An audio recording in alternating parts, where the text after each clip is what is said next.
Good day mga boss, may installation kami ngayon na Violet Kion Sondra dito sa Ford Everest 2024 model. So mga boss, ito yung Kion Sondra fog light na na-install namin. Yan, super wide siya mga boss, 2.1. Yan, 6,000 Kelvin.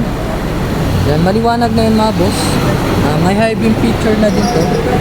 So mga boss, ito yung 2.1. Yan, super wide siya. Napakaliwanag yung mga boss. So ito yung output niya. Yan, straight talaga. Yan yung pattern niya. Yan, same din sa kabila mga boss, dito sa right. Yan, super wide siya. Ito yung output niya. Ito yung headlight. Yan, ito yung fog light. Maliwanag talaga mga boss. Yan. So, ito may high beam features to mga boss. Ito yung maganda sa kanya.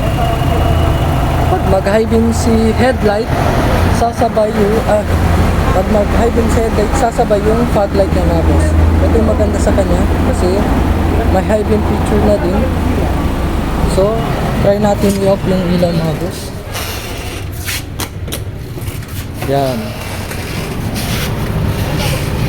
Yan yung buga niya mga boss. Yan. Medyo hindi siya klaro mga boss kasi nakakip yung glass. So yun lang mga boss. Visit our shop, Andres Auto Accessories, Gobernador Ramos Street, Santa Maria, Fronting Circle sa Piaz.